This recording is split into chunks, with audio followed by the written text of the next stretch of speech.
नमस्ते दोस्तों, मेरा नाम है सार्थक और आप देख रहे हैं स्पॉटलाइट क्रिटिक्स। तो आज मैं रिव्यू देने वाला हूं एक ऐसी मूवी पर जिसे रिलीज होने से पहले ही काफी कंट्रोवर्सी का शिकार होना पड़ा, जिसके 27 सीन सेंसर बोर्ड ने काटे और बहुत से सीन्स को चेंज किया गया। जब मैं उस मूवी को देखने जा रहा था तो मेरे माइंड में बस इतना ही चल रहा था कि इतने सारे सीन्स चेंज होने के बाद, कट होने के बाद, क्या ये मूवी ओरिजिनल बची भी है कि नहीं। तो वो तो फिल्म मुझे देखने के बाद ही पता चलता। तो फिर चलिए, जो मैंने एक्सपीरियंस किया वो मैं आपको बताता हूं। और ये फिल्म कोई और नहीं, ओ माई गॉड 2 यानी OMG 2 के बारे में। तो बिना टाइम वेस्ट किए इस मूवी की कहानी को स्टार्ट करते हैं और एंड तक आते आते मैं आपको बताऊंगा इस फिल्म में क्या ड्रॉबैक्स रहे और क्या प्लस पॉइंट रहे जिसकी वजह से आपको इस मूवी को देखना चाहिए। MP के एक बहुत ही फेमस मंदिर से कहानी को शुरू किया जाता है, जिसमें पंकज त्रिपाठी को दिखाया जाता है अपनी एक छोटी सी फूलों की दुकान के साथ ही साथ वो एज अ टूरिस्ट गाइड भी वहां पर काम कर रहे होते हैं और उसके साथ ही वहां का जो फेमस मंदिर है वहां पर वो भजन गाने का काम भी करते हैं। लाइफ में सब कुछ बढ़िया चल रहा होता है, तभी अचानक से उन्हें कॉल आता है। कॉल रिसीव करते ही उन्हें पता चलता है कि उनका छोटा बेटा हॉस्पिटल में एडमिट है। फिर क्या था, वो हॉस्पिटल में दौड़े चले जाते हैं। हॉस्पिटल में जाने के बाद जब वो अपनी बेटी और अपनी बीवी से पूछते हैं कि क्या हुआ, तो उन्हें कुछ पता नहीं होता है। इतने में वो जो लड़का होता है यानी उनका बेटा, उसका दोस्त आता है, उसका क्लासमेट, और वो बताता है कि अचानक से बेहोश हो गया था तो मैं इसे उठा के हॉस्पिटल में ले आया। जब वो डॉक्टर के केबिन में जाते हैं तो वो देखते हैं कि वो डॉक्टर एक सेक्सोलॉजिस्ट है। वो डॉक्टर उनको बैठाता है और एक वाइग्रा की गोली की डिब्बी दिखाता है, बोलता है कि आपके बेटे ने ये 3 गोलियां खा ली थी। तो पंकज त्रिपाठी पूछते हैं ये किस चीज की गोली है। वो बोलते हैं कि ये वाइग्रा है। उन्हें समझ ही नहीं आता ये वाइग्रा होता क्या है आखिर। तो वो बोलते हैं अच्छा शायद नींद से जागने के लिए खाई होगी, क्योंकि मेरा बेटा पढ़ने में बहुत ही ज्यादा होशियार है और वो सारा दिन पढ़ाई करता रहता है। तो डॉक्टर उन्हें अपने तरीके से समझाता है ये नींद से जागने की कौन सी गोली है, और वो डॉक्टर बताता है कि आपका बेटा बिल्कुल सही है, बस वो ज्यादा मैस्टरबेट करते करते बेहोश हो गया था, इसलिए उसको एडमिट किया गया।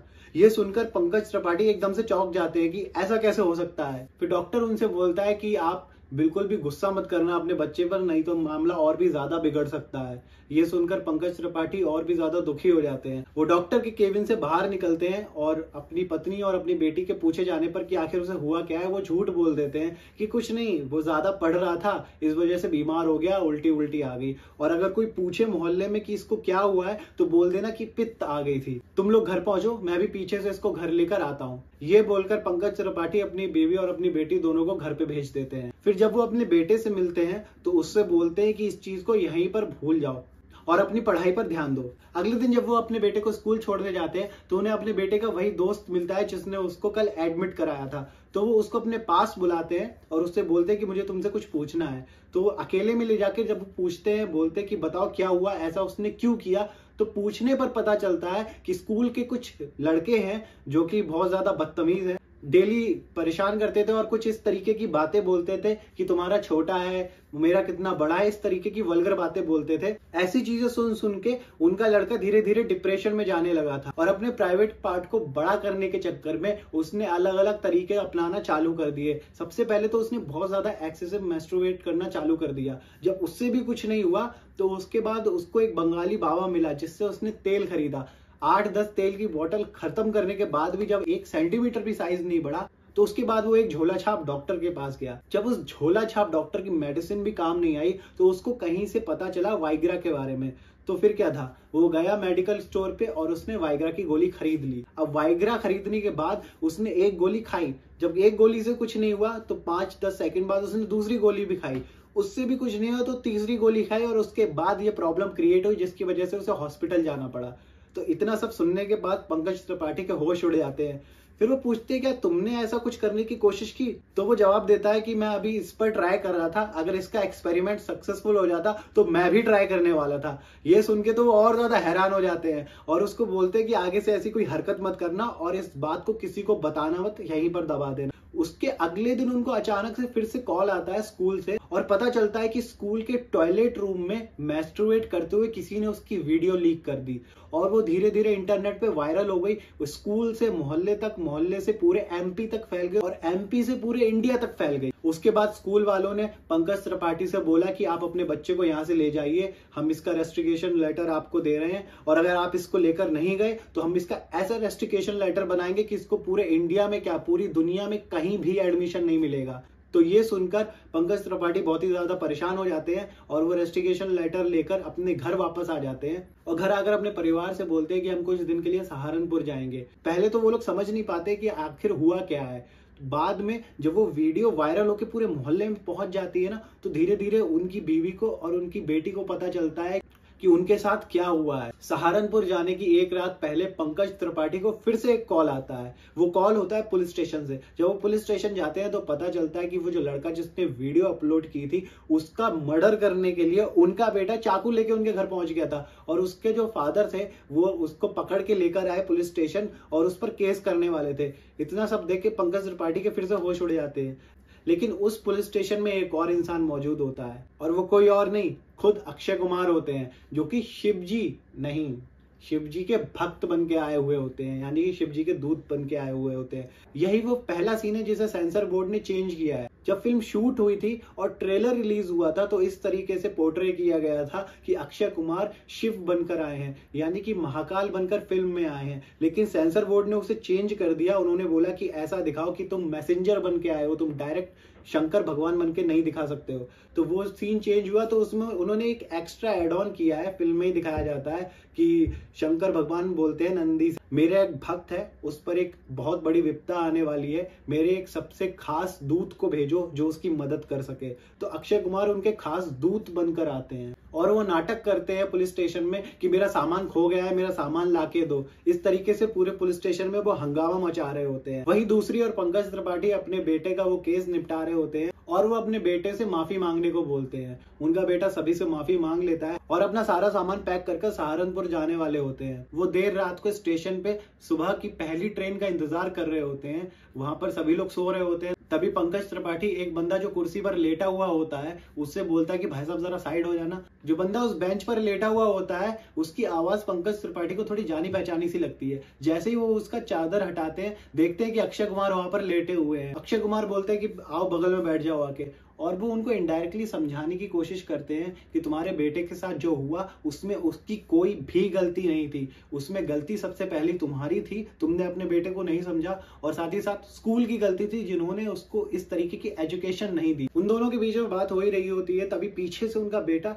उठकर वहां से चला जाता है और वो जाकर ट्रेन की पटरी पे खड़ा हो जाता है। अक्षय कुमार को इस बात की भनक हो जाती है और वो पंकज त्रिपाठी को बोलते हैं कि तुम्हारा बेटा कहीं जा रहा है। जैसे ही वो उसको जाते हुए देखते हैं, वो भी उसके पीछे दौड़ते हैं। जब तक वो वहां पर पहुंचते हैं, वो देखते हैं कि वो ट्रेन की पटरी के बीच में खड़ा हुआ है और ट्रेन बहुत जोर से वहां पर आ रही है। पंकज त्रिपाठी जैसे उन्हें बचाने की कोशिश करते हैं, तब तक ट्रेन आ जाती है और वो उसको नहीं बचा पाते हैं। वैसे ही दूसरे सीन में दिखाया गया कि उसके अपोजिट अक्षय कुमार खड़े हुए हैं, उनके बेटे को अपने हाथ में लिए हुए, यानी कि उनका बेटा बच चुका है। वहां से होती है स्टोरी की असली शुरुआत। अक्षय कुमार पंकज त्रिपाठी को ये राय देते हैं कि उनको कोर्ट में केस करना चाहिए स्कूल के ऊपर, स्कूल उनसे माफी मांगे और उनके बच्चे का एडमिशन ले। पंकज त्रिपाठी उन सभी लोगों पर केस करते हैं जिनकी वजह से उनके बच्चे को इतनी सारी प्रॉब्लम का सामना करना पड़ रहा था। सबसे पहले तो वो खुद पर केस करते हैं और माफी मांगते हैं कि मैंने अपने बच्चे की ठीक से परवरिश नहीं की, अपने बच्चे पर ठीक से ध्यान नहीं दिया, जिस वजह से वो बिगड़ गया। उसके बाद वो बोलते हैं कि स्कूल माफी मांगे और उनके बच्चे को एडमिशन दे और 101 रुपए शिवजी के ऊपर चढ़ाए। फिर वो केस करते हैं उस बाबा पे जिनने तेल दिया था और उनके बच्चे को मिसगाइड किया था। उसके बाद वो केस करते हैं उस डॉक्टर पे जिसने उनको गलत तरीके से मेडिसिन दी और उसको बहकाने की कोशिश की, और फिर लास्ट में वो उस मेडिकल स्टोर वाले पर केस करते हैं। वो भी आकर माफी मांगे क्योंकि उसने बिना प्रिस्क्रिप्शन के उनके बेटे को वो दवाई दी जो कि एक कम एज के लड़के को बिल्कुल भी नहीं देनी चाहिए। जब वो उन चारों लोगों को, यानी कि स्कूल के मैनेजर को, नकली बंगाली बाबा को, उस झोला छाप डॉक्टर को और मेडिकल के ओनर को कोर्ट में घसीट के लेकर आते हैं, जाहिर सी बात है उन सबके अपने अपने इंडिविजुअल अलग अलग वकील होते हैं, यानी कि 4 वकील तो उनके अकेले के होते हैं और एक वकील होता है पंकज त्रिपाठी का। इतने में ही जब वो जज पूछता है स्कूल के ओनर से कि आपके वकील कौन है, तो पता चलता है कि उनका वकील थोड़ा लेट है और वो आ रहा है। जब वकील की एंट्री होती है तो वकील कोई और नहीं, यामी गौतम होती है, जो कि वो स्कूल के ओनर की बहू होती है। और फिल्म में ऐसा दिखाया है कि वो बहुत फेमस और बहुत ही ज्यादा शातिर वकील होती है।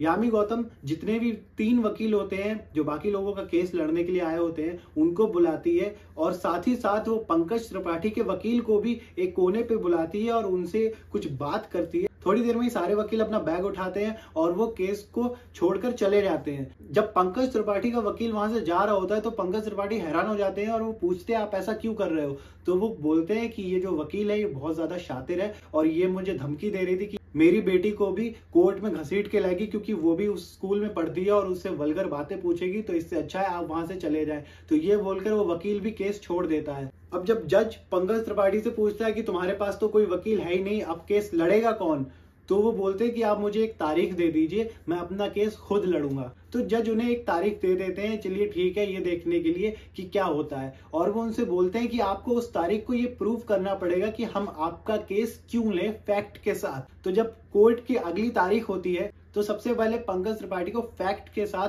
ये प्रूव करना होता है कि उनका केस कोर्ट में रजिस्टर क्यों किया जाए। केस स्टार्ट होने के बाद यामी गौतम सीधा सीधा उनके बेटे को टारगेट करती है और बोलती है कि उनके बेटे ने बहुत अनएथिकल काम किया है। उसने क्लास के टॉयलेट रूम में जाकर इस तरीके की एक्टिविटी की है जो कि बिल्कुल ठीक नहीं है। आपको अपनी पर्सनल लाइफ में स्कूल के बाहर जो भी करना है करो। इस बात पर पंकज त्रिपाठी जो है अपनी दलील देते हैं और वो वेद का सबसे पहला पन्ना पढ़कर सुनाते हैं जिसमें काम के बारे में बोला गया है और ये बताया गया है कि किस तरीके से हमारी हिस्ट्री में गुरुकुल में भी इस तरीके की शिक्षा दी जाती थी ताकि बच्चा अपने रास्ते से भटके ना और ऐसी कोई गलत चीज ना करे। वो बोलते हैं हाँ मेरी परवरिश में गलती हुई, मेरी तरफ से सॉरी है, बट स्कूल ने भी अपनी जिम्मेदारी पूरी तरीके से नहीं निभाई है। उसने बच्चों को इस तरीके से गाइड नहीं किया कि क्या सही है इस चीज में और क्या गलत है, इस वजह से मेरा बच्चा भटक गया। ये बात सुनकर जज को उनकी बात थोड़ी फैक्टफुल लगती है और वो उस केस को रजिस्टर कर देते हैं।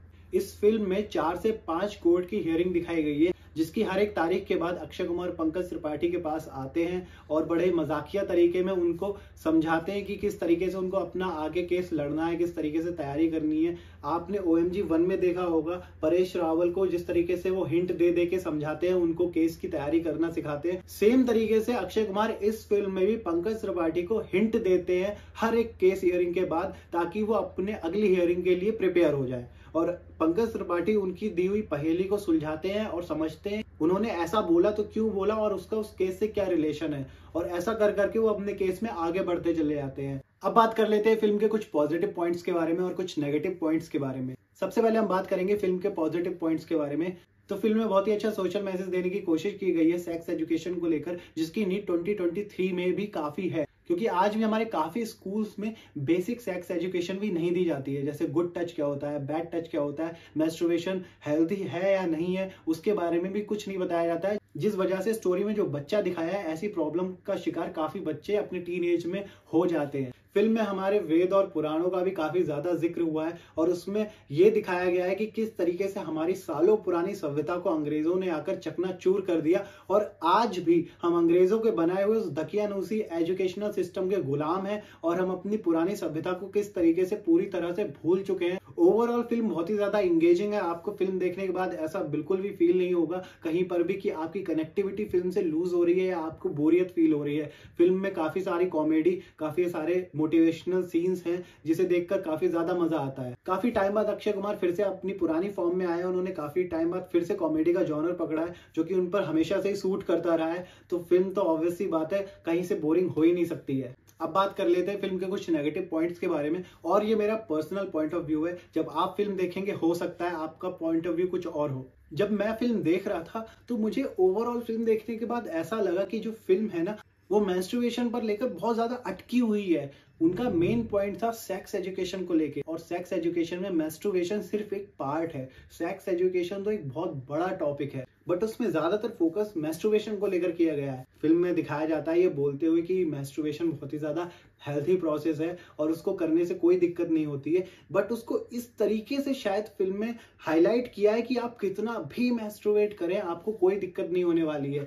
बट अति हर चीज की बुरी होती है। उनका ये फर्ज बनता था कि अगर वो फिल्म में दिखा रहे हैं कि कोई चीज हेल्थी होती है तो उनको ये भी दिखाना चाहिए कि वो एक हद तक हेल्दी होती है। अगर उसको हद से ज्यादा किया जाए तो वो नुकसान भी कर सकती है। हो सकता है उस फिल्म को देखने के बाद बहुत से बच्चे हद से ज्यादा मेंस्ट्रुएट करना चालू करते हैं ये सोचकर कि ये तो बहुत ही ज्यादा हेल्थी प्रोसेस है, हमें क्या दिक्कत होने वाली है।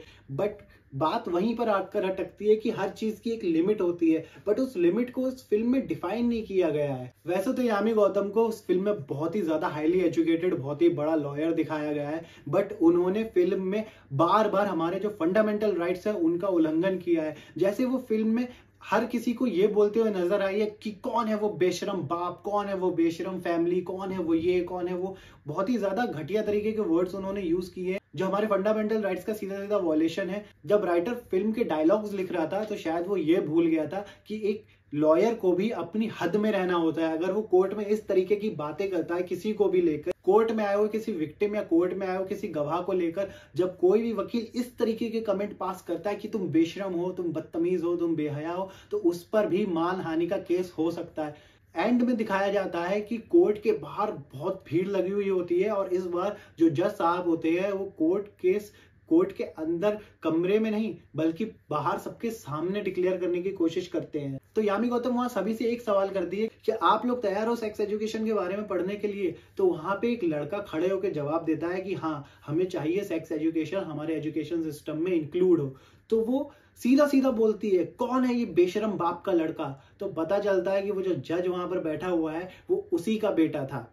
अब आप खुद सोच सकते हैं रियल लाइफ में अगर जज के बारे में कोई वकील ऐसी बात बोल दे तो उस वकील का क्या हाल होगा। और बात यहाँ पर भी खत्म नहीं हुई। वो जो लड़का है वो पता क्या बोलता है? वो बोलता है यस आई डू मैस्टरबेट, और वो सबके सामने बोलता है। अब यही चीज रियल लाइफ में आप इमेजिन कीजिए कि आपके पापा बैठे हुए हैं और अपने बाप के सामने आप बोल रहे हो कि मैं मैस्टरबेट करता हूँ या मुझे मैस्टरबेट करना है।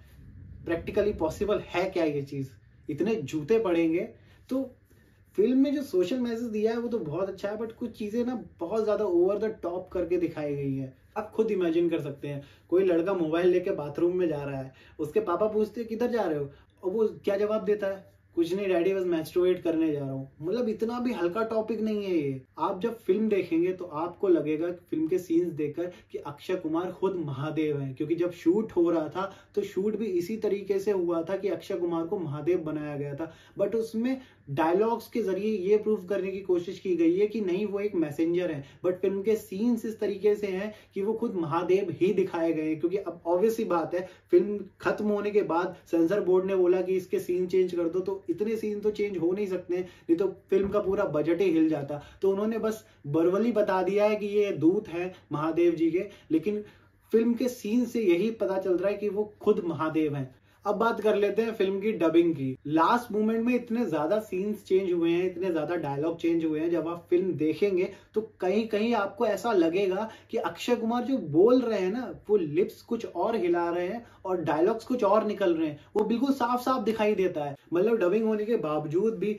अक्षय कुमार और पंकज त्रिपाठी के जब लिप्स हिलते हैं या जो वॉइस पीछे से आ रही होती है, वो दोनों आपस में मैच नहीं करते हैं। साफ पता चलता है कि वो बोल कुछ और रहे हैं और वॉइस में आ कुछ और रहा है, क्योंकि फिल्म के एंड मोमेंट में काफी सीन चेंज हुए हैं, काफी डायलॉग चेंज हुए हैं। जहां पर वो ये बोलते हैं कि मैं ही महादेव हूं, उसको बीप करके अलग से वॉइस डाली गई है कि मैं ही महादेव का दूत हूं। तो इस तरीके से काफी डायलॉग है जो फेर बदल किए हैं, जो साफ पता चलते हैं बोलते टाइम, स्क्रीन पे दिखते भी हैं कि ये बंदा बोल कुछ और रहा है और वॉइस कुछ और आ रही है। बट मेरे हिसाब से ओवरऑल फिल्म बहुत ही ज्यादा एंटरटेनिंग है, देखने लायक है, मजेदार है। आपको कहीं पर भी बोरिंग फील नहीं होने वाला है।